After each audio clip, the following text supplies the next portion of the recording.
Good morning, everyone. I have an interesting question for you, I think.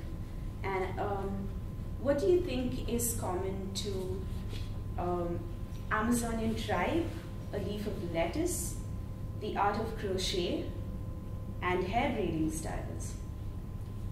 And the unusual answer is math.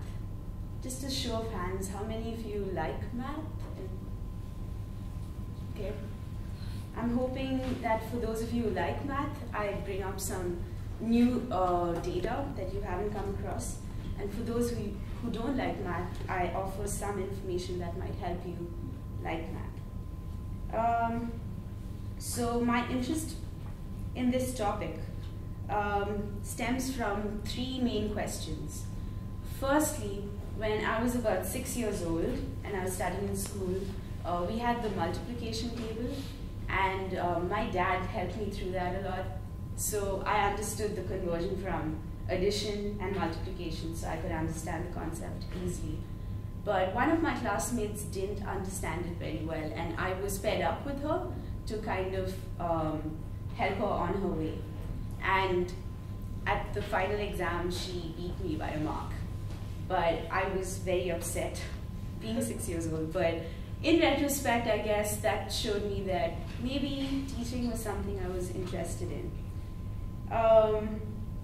The second personal experience that got me interested in this topic was my shift over from the sciences to the humanities. And in my class, we were students of psychology. We had psychometric tests that tested logical aptitude. And time again, I would score on the higher side in a humanities class. And when I'd ask my peers, they would almost all of them would describe a loathing for math. And I wondered why that was, because I like the humanities and I like the sciences, and I don't quite get the divide. And my third question, which leads off from the question that struck me in my shift from science to humanities, was is there something that naturally predisposes us to liking math or liking the humanities? And if so, what is that? My name is Rivi, and oops, sorry. The topic that I'm presenting to you came to me as I searched for these answers, and it is at the intersection of math, education, and anthropology. So first I'm going to talk about what is an innate understanding of math in human beings, if there is such a thing. And second, I'm going to talk about the mainstream or traditional paradigm of mathematics that we do in high schools and in college. And thirdly, I'm going to define and illustrate ethnomathematics, which is the focus of my talk here. So first, what are the innate aspects of math, if any? So to answer that question, we're first going to need to talk about math. What is math? It's the study, broadly defined, as a study of quantity, structure, space, and change. Source Wikipedia, but I thought I'd keep it simple. And what is it? What does innate mean? It means something that comes to you naturally. So there was a study published by published on the Science Daily, and it was by award-winning French cognitive psychologist Stanislas Dehaene, and he led the project. And they found that the ability to map numbers, which are quantities, onto a line, which is onto space, and these two are the foundation of all math, is universal. But the form is not linear, but logarithmic. Now, the linear model is the number line, which I'll show you in a minute. And this was a 2008 study.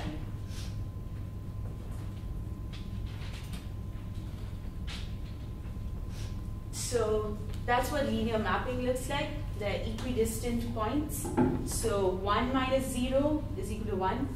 1 being the unit, and 7 minus 6 is also equal to 1. And what a logarithmic understanding of math is this arrangement. And as you can see, the distance between 2 and 1 is different from the distance between 7 and 6. And that's because 1 is 50% of 2, or half of 2, and 6 is close to 86% of 7. So kind of makes you wonder about the number line. And, oops, sorry. And this was done in this was found out by research done in an Amazonian tribe called the Munduruku. So to tell you a bit more about the tribe, they have a limited vocabulary of number words and spatial terms, little or no formal education, and little or no experience with maps, graphs, and rulers. So what the study basically found out, to sum it up, is that the linear understanding of math is learned and the logarithmic understanding is more innate. And there are 2 sources I can guide you to if you're interested in this study and further research.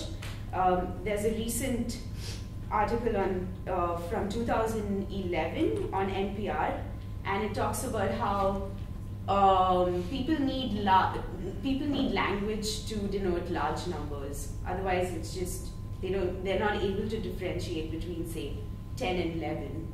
And there's another interesting talk also on NPR called Numbers. So research does show that some aspects of math come to human beings naturally. But I'm going to move on to my second point, which is the current paradigm in mathematics. That brings me to the straight line in 2D space. And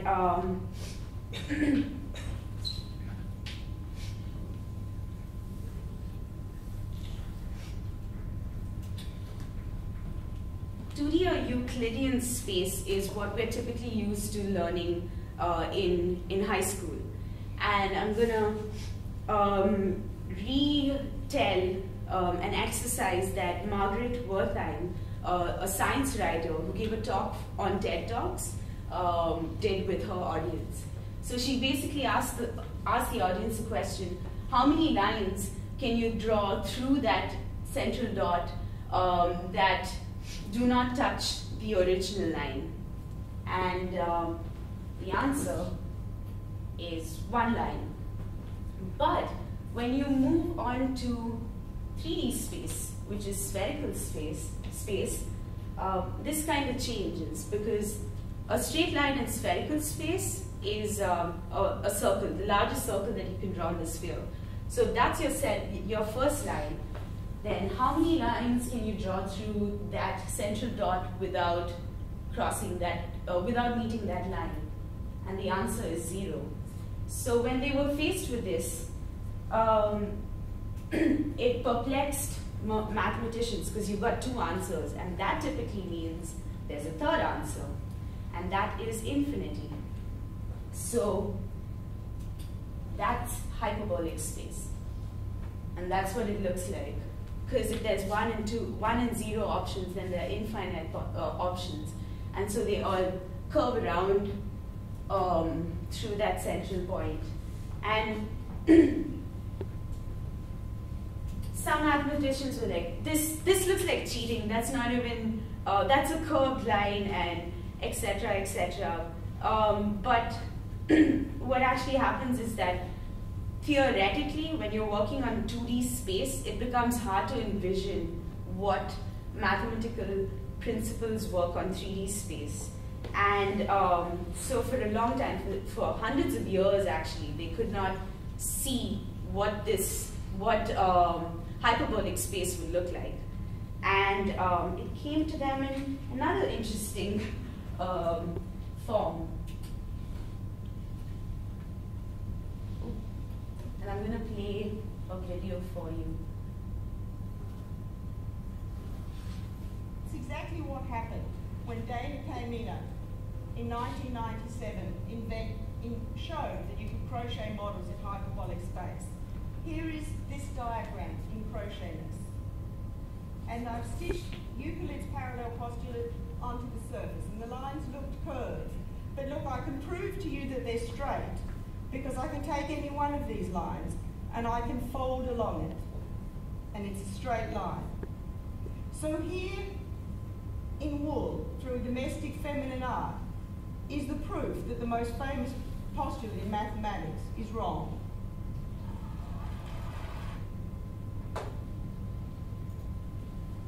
So that's the crochet part of the talk, but what about letters?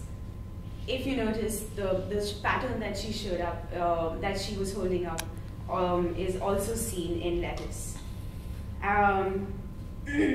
So I was just talking about how it becomes difficult when a topic stays in the abstract realm. It becomes difficult to visualize it.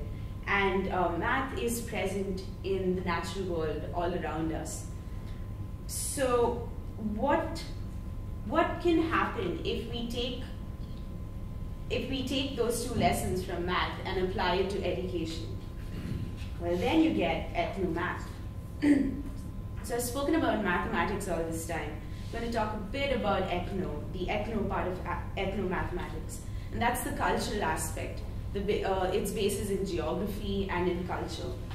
And that brings me to Dr. Gloria Gilmer, who's a mathematician, a math educator, and founding president of the International Study Group on Ethnomathematics. And what her work is to do with, well, one of her pieces of work is to do with tessellations. And for those of you who don't like math too much, this is going to bore you, but on her website it says, tessellations is the filling up of 2D space by congruent copies of a figure that do not overlap. But I'm going to show you something that might help you understand that in a better way. So it's the tessellation of hexagons. You see it in honeycombs, you see it in pineapples, and you see it in African American hair braiding styles. And so what Dr. Gilmer is trying to do is basically bring math education to adults and to kids who are not really comfortable with the concepts, is to make them familiar to them, adding a cultural flavor, so that they don't feel that this is something abstract and I can't really apply it, I don't really know it, I'm just not good at math. So, in conclusion, I answered the question about what is common to an Amazonian tribe, the art of crochet, a lettuce leaf, and ethno, and hair braiding styles. And the answer is ethnomaths. And what we learned from it, I guess, is that the Amazonian tribe showed us what's innate to us mathematically. The lettuce and the crochet showed us the tendency to abstract and what we can learn from the natural world. And ethnomath tells us about how we can nuance education to appeal to different cultural paradigms. And so if we so choose and given the right resources, then maybe we can all understand math.